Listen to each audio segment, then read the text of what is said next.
Okay, let's look at the intricacies of constructs and schemas and their relationship. So as I said, in a lot of studies, you get the impression that constructional creativity is equated with productivity. So a schema just gets another instance that it didn't have before. That to a certain degree, the coverage, what is there, explains extension of properties, but we can also see that sometimes the process is more difficult, and there are examples that are going to tell us something about all the factors that come into play.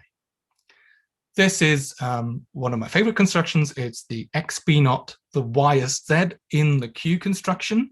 Sometimes you get the feeling that construction grammarians are not too good with coming up with creative names for their own constructions. But if I tell you a couple of examples, you will see where this is heading.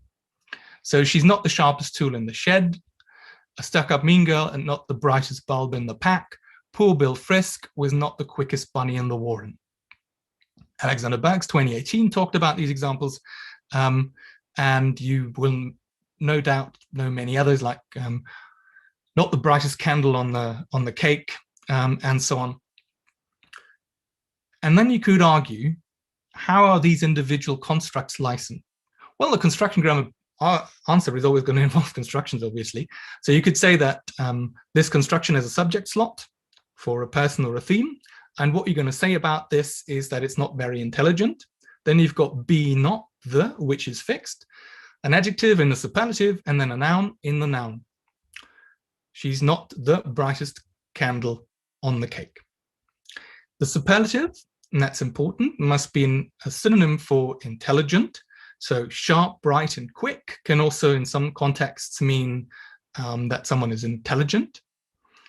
And at the same time, they are part of a frame. The second part, so tool in the shed, bulbs in the pack, and bunnies in the warren, that's an experiential frame. Bunnies are kept in warrens, bulbs come in a pack, and you keep tools in a shed. All of this is fine until you get to examples like, I mean, he's not the brightest lad, is he? Not the shiniest penny in the piggy bank. And this is an interesting example because if you decontextualize it, and I've given it to colleagues, and you say, well, is not the shiniest penny in the piggy bank a good example of the construction? They go like, no, don't get it. If you give them context, it already gets a bit better. So you need to look at the linguistic context. And this tells us something about the networks and their interactions. So we got this construction, it's got an adjective slot, and you will have experienced quickest, sharpest, and brightest in it, all of which are synonyms of intelligent. So of course, these in the constructicon are going to have a horizontal link to intelligent. This is going to be primed, this is going to be part of it. And this horizontal link is important because in many approaches, in many construction grammar approaches, these are sort of intuitively assumed, but we don't talk enough about them. Aldring and Jackendorf recently focused on this notion of horizontal links. Martin Hilpert has talked about it, and many others are starting to talk about it. But if you look at many of the other descriptions of construction grammar, you get the idea that it's mostly just taxonomies, top-down things with schemas going up and more specific examples towards the end. And of course, if we treat the constructicon as something that is psychologically at least plausible, it needs to be a web, a network that's not just spun up and down, but in all sorts of directions. And priming evidence is, of course, supportive of this. So we know that quick, sharp, and bright prime something like intelligent. So there's going to be a horizontal link. At the same time, quick, bunny, and warren, sharp, tool, and shed, bright, bulb, and pack are packaged into a single frame, an experiential frame. So quick, a bunny can be quick, and a tool can be sharp, and the bulb can be bright. So someone who uttered these made the link in the physical, literal meaning of quick, sharp, and bright. And that primes the whole frame, and that means a bunny can be in a warren, tool in a shed, and so on. So you can see how quick, sharp, and bright are a bit like pivots, like anchors. They draw in the meaning of intelligent, but they also give you the second part. And there you can see how the construction, together with a network, already gives you the coverage, to use Adele Goldberg's term. But how do we get to shiniest? Because shiniest is not a synonym for intelligent. So you can't normally say he's very shiny to mean that he's intelligent. He's quick, he's sharp, he's bright, all mean he's intelligent, but he's shiny doesn't work. Pardon me. So what happens here is the specific context.